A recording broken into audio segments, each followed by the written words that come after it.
it's your girl Kylie J here and welcome back to my channel. Today's video is something I wanted to do for a little while, and that is cutting open my beauty blender. I have no idea what to expect. I have had this for 2 years, maybe close to 3, and I haven't been using it for 6 months at least, because I got new ones and I kept this for the sole purpose. It looks very dirty. As you can tell, this is not the color it's supposed to be.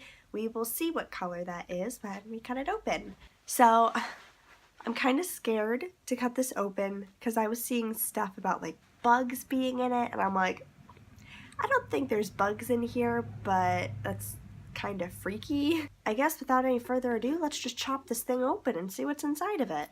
So I just have little like horrible looking craft scissors because I was not about to use a good pair to do this. So here we go. Oh wow, oh my god, that was the color it used to be? Okay, we'll just do it like this. Alright, so this is what it looks like inside. Oh my. No bugs. However, look at the color difference from this to this. That is insane. Let me just... That is insane that it used to be that color. So let's cut the tip and see what is inside. Oh my gosh. Well, I guess you can tell which side I used more, but you can really see how far the product sunk in. That is a lot of product that pretty much went to waste because of the sponge. This is crazy. Look at that. That is a ton of product that just soaks in. Wow. You know, I feel like if anything, this is a real eye-opener because like, that's just insane to think that much product sunk in here and you didn't actually get to use it. There are many of these videos on YouTube, and I'm just kind of adding to it.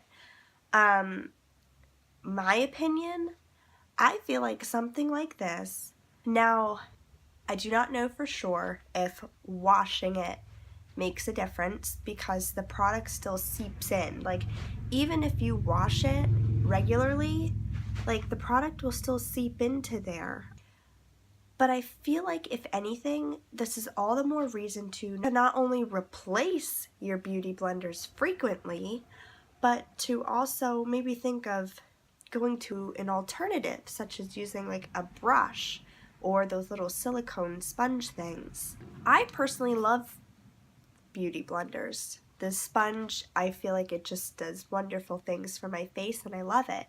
But after seeing this, I just, like, how much product is in that kind of got wasted? Even if you wash this off and clean it daily, you're still washing away lots of product, and then, you know, it does. I don't do my makeup often enough where I'm buying a lot of foundation, but if you're doing your makeup frequently, I don't know if this is like... I do have the little silicone thing. I tried using it one time. I said I was going to try to use it again, and I never did because I just didn't care for it. I felt like it slid the foundation around my face instead of pressing it in, which is what the beauty blender does that I love. But I do have foundation brushes, so I'll probably try to use those. You know, I mean, obviously I have my sponges, but this is a real eye-opener. Like, I didn't know what to expect. I saw some people said they had bugs in it. You know what? Just for the heck of it, I'm gonna keep cutting it apart. So this was one of the bigger pieces.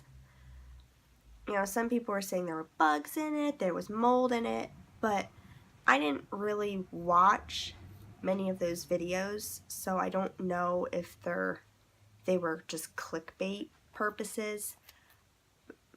No bugs. But that is amazing that that's the color it used to be, and now it looks like that. And then I have one more that I'll cut, and then I'll be done doing this, even though it is very satisfying. It's a real eye-opener, and I'm kind of glad I did this, because now moving forward with my makeup, I have this thought in my mind that while I really like using my sponges, but it's wasting a lot of my products. So even if you clean your sponge, you're just going to be washing that product away then. You're not going to get to use it at all. So cleaning it obviously gets rid of the bacteria and the germs to help keep your face clean and healthy. However, you're just washing away the product then, and you'll never get to use it. And if you do your makeup really frequently and you're always buying foundation, you know, So I don't know. I mean, I think probably the amount of product that I did waste technically is minimal, but to some people it might make a difference. And this was a beauty blender that I've had for at least 2+ years. I don't think it's been any longer than 3, but I'm not positive. So to wrap up today's video, go ahead and hit that like button if you enjoyed this, if you found it. Go ahead and leave a comment down below if you have any thoughts or opinions, or if you have any tips or something. And of course, if you're not already, go ahead and hit that subscribe button so you can become a part of my small little family, and so you can make sure that you never miss a video with me. Thank you guys so much for watching and spending some more time with me today, and I can't wait to see all of your beautiful faces next time. Bye!